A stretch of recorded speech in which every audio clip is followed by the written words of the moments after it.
नमस्कार। मैं प्रद्युमन जोशीला।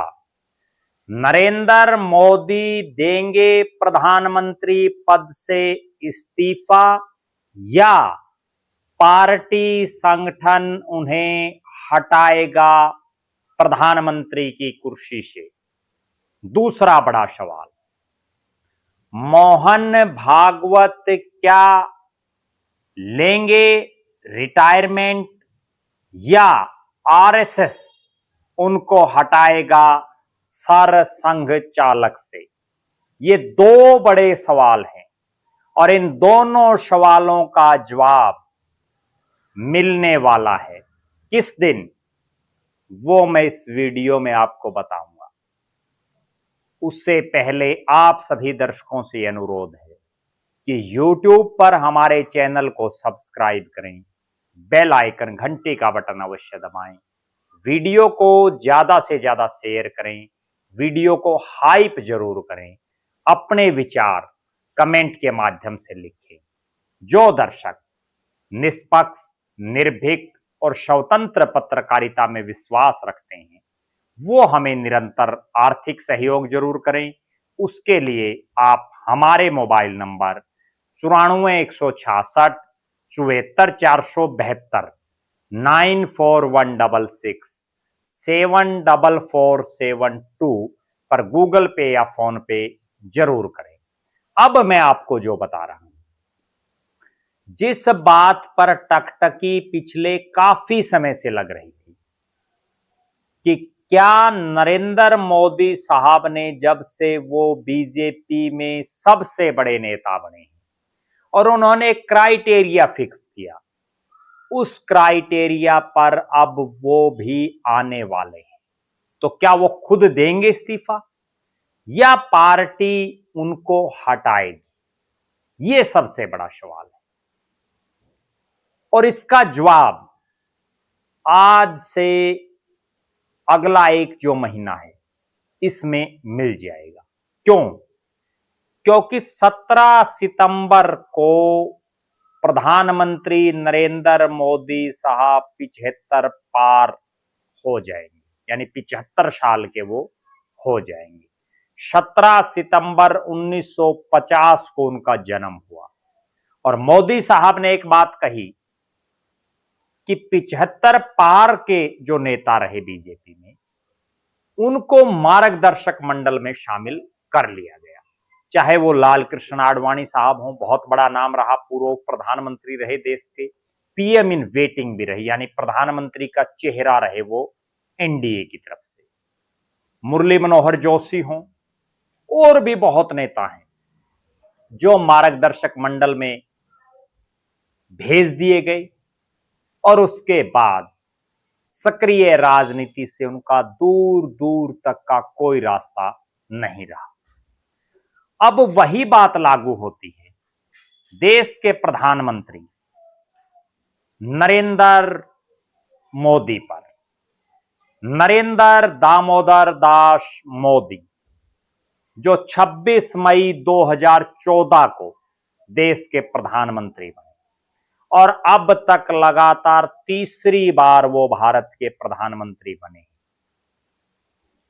नरेंद्र दामोदर दास मोदी जो गुजरात के जिस दिन मुख्यमंत्री बने उस दिन से जिस दिन तक वो रहे गद्दी पर, लगातार मुख्यमंत्री की कुर्सी पर वो रहे, और अब जिस ढंग से एकाएक देश के उपराष्ट्रपति के पद से जगदीप धनखड़ का इस्तीफा होना, उसके बाद लगातार राजनीतिक गलियारों में ये चर्चाएं चलना कि बीजेपी में बहुत कुछ बदलने वाला है।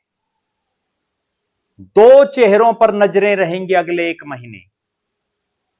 नरेंद्र दामोदर दास मोदी क्या देंगे इस्तीफा क्योंकि 75 पार हो जाएंगे, या भारतीय जनता पार्टी और संघ से जुड़े लोग उनको हटाएंगे अपने पद से? ये सबसे बड़ा सवाल है। और दूसरा बड़ा सवाल वो है मोहन भागवत को लेकर के। मोहन भागवत जो राष्ट्रीय स्वयंसेवक संघ के वर्तमान सर संघ चालक हैं, देसी भाषा में अगर कहूं तो वो आरएसएस के प्रमुख हैं।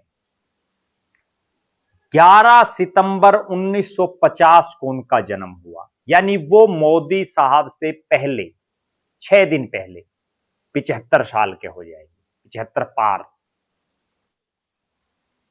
राष्ट्रीय स्वयंसेवक संघ के वर्षों से कार्यकर्ता के एस सुदर्शन के बाद उनको ये जिम्मेदारी मिली।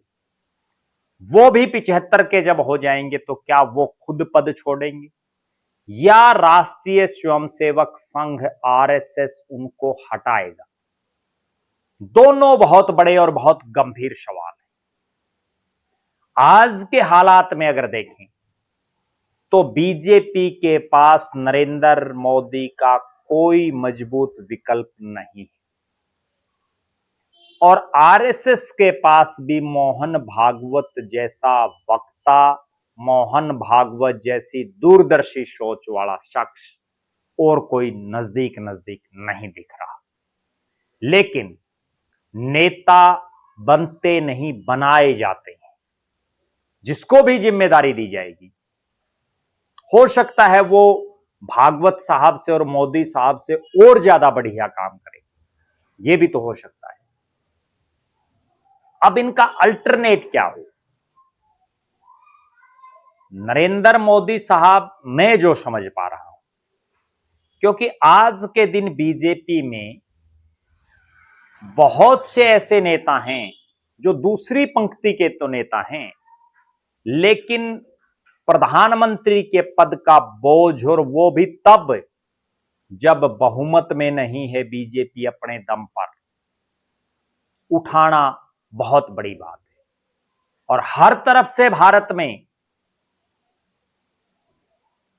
पिछले काफी दिनों से जिस तरह की घटनाक्रम हो रहे हैं,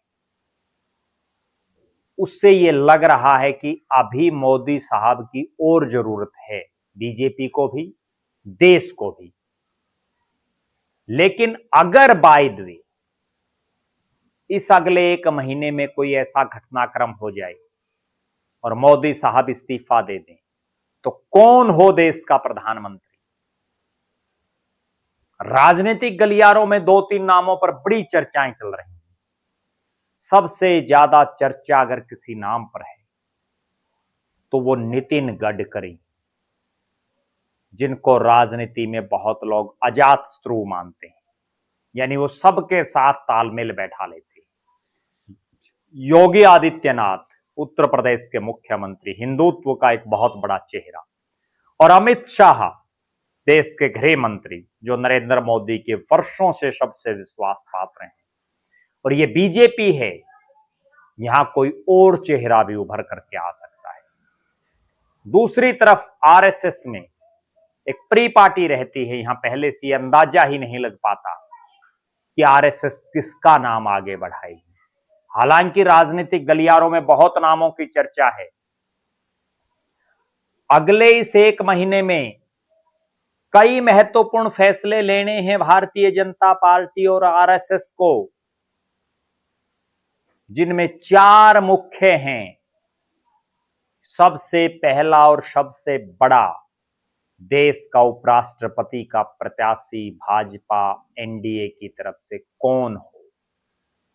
दूसरा बड़ा, क्या मोदी साहब रिटायरमेंट लें या वो कंटिन्यू रहें। तीसरा, मोहन भागवत साहब रिटायर लें या कंटिन्यू रहें। और चौथा, जिस पर पिछले काफी महीनों से टकटकी लगी हुई है, वो है बीजेपी का राष्ट्रीय अध्यक्ष कौन हो। संजय जोशी का नाम बड़े तेजी से राजनीतिक गलियारों में चल रहा है, जो राष्ट्रीय संगठन महामंत्री रह चुके हैं।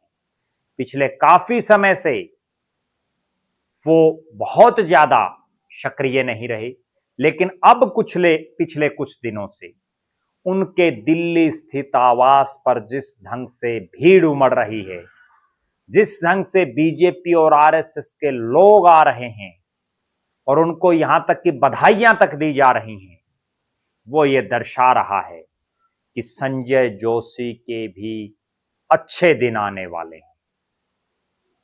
बहरहाल हमारी नजरें इन चीजों पर रहेंगी कि क्या मोदी साहब ने जो रूल बीजेपी के अन्य नेताओं के ऊपर लगाया, उस पर खुद मोदी साहब भी खरे उतरते हैं या नहीं। क्या बीजेपी आरएसएस के पास नरेंद्र मोदी का कोई और विकल्प है, और मोहन भागवत का क्या विकल्प हो सकता है, उन पर हम आपको एक अन्य वीडियो में बताएंगे। आप दर्शक भी जरूर कमेंट करें कि क्या नरेंद्र मोदी साहब को इस्तीफा दे देना चाहिए या बीजेपी को उनको हटा करके 75 पार होने के बाद किसी अन्य को कुर्सी पर बैठा देना चाहिए। दूसरा बड़ा सवाल, आप जरूर कमेंट करें, आरएसएस किसे दे अगली बड़ी जिम्मेदारी। और आप यह भी जरूर कमेंट करें कि बीजेपी का अगला राष्ट्रीय अध्यक्ष आपके हिसाब से कौन होना चाहिए, और देश का उपराष्ट्रपति किसको बनाए, बीजेपी का कौन प्रत्याशी हो, इंडिया अलायंस का कौन प्रत्याशी हो। जरूर अपनी राय रखें। आप लगातार हमारे साथ बने रहें। हमारे फेसबुक पेज को लाइक और फॉलो करें, यूट्यूब पर चैनल को सब्सक्राइब करें, बेल आइकन घंटी का बटन अवश्य दबाएं, वीडियो को ज्यादा से ज्यादा शेयर करें, अपने विचार कमेंट जरूर करें, वीडियो को हाइप करें। जो दर्शक आर्थिक रूप से सक्षम हैं वो हमें निरंतर आर्थिक सहयोग करें। बहुत बहुत धन्यवाद। आपका अपना प्रद्युमन जोशीला।